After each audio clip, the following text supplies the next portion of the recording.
The Persian Gulf War by Brady, Andrew, and Connor. Saddam Hussein was an Iraq politician and revolutionary. He was the fifth politician of Iraq from July 16, 1979 to April 9, 2003.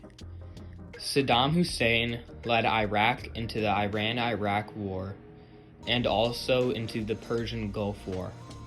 Iraq was later invaded on May 20th, 2003 by the U.S.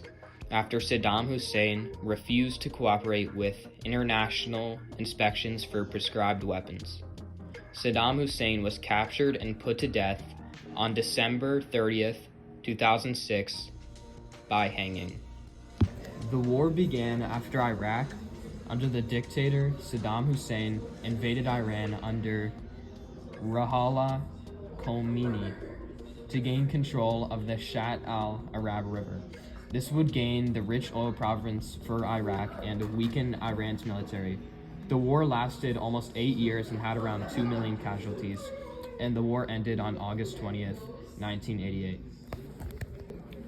After the Iran-Iraq War ended in 1988, Iraq had its state intact, but had massive debts.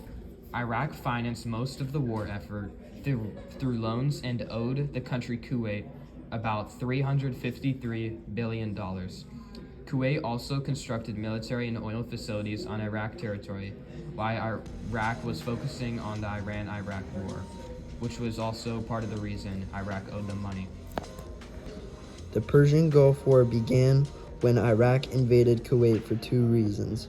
One of the reasons Iraq invaded Kuwait was because they did not want to pay them back the debt they were in due to the Iran-Iraq War. Another reason they invaded Kuwait was because Kuwait was very plentiful in oil and they wanted all the oil. There were many countries that were involved in the Persian Gulf War. The U.S. helped Kuwait because they believed that what Iraq was doing was wrong, and they wanted to help Kuwait by supplying them with troops. With the U.S. helping out, that meant that all of the NATO nations had to help Kuwait.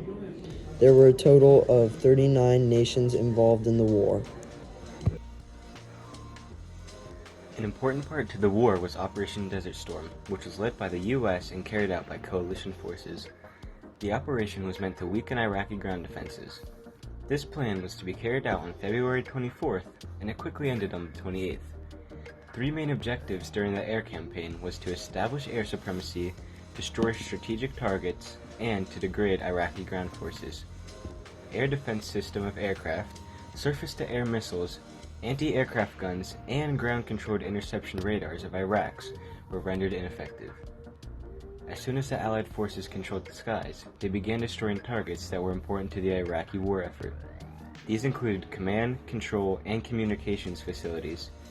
Ammunition, petroleum, oil, lubricant stockpiles, and manufacturing plants were also destroyed. About 30% of the Iraqi ground forces were destroyed during this air operation. The conflict was resolved after a very short 42 days after it had started.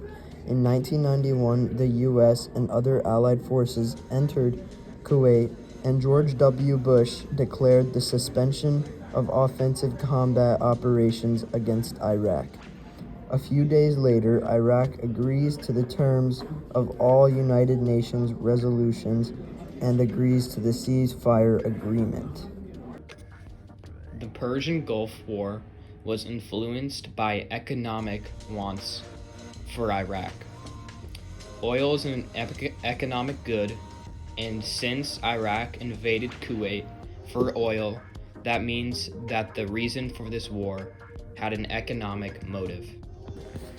According to the ceasefire agreement that the United Nations imposed on Iraq, they would have to recognize Kuwait's sovereignty and get rid of all of its weapons of mass destruction.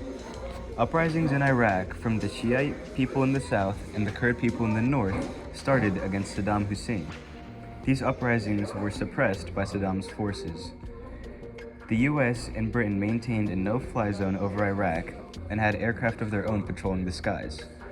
On multiple occasions, Iraq and these aircraft exchanged fire. From 1991 until 2003, the effects of the government policy and sanctions led to hyperinflation, widespread poverty, and malnutrition all throughout Iraq. In 2003, the U.S. declared war on Iraq in an attempt to destroy all of their weapons of mass destruction and to finally end the rule of Saddam Hussein. Throughout the entirety of the war, an estimated 8,000 to 10,000 Iraqi forces were killed. Only 300 coalition troops were estimated to be killed during this war. The sanctions imposed by the United Nations allowed weapons inspectors to enter Iraq. In March of 2003, the United Nations demanded that Saddam Hussein step down from power and leave Iraq. Refusing this, the Iraq War started 3 days later. In December of that same year, Saddam was captured by U.S. forces and executed 3 years later on December 30th, 2006. The U.S. did not completely withdraw from Iraq until 2011. This war was important for the obvious reason of freeing Kuwait from the forces of Iraq, but it was also important for restoring U.S. as a sole superpower in the world.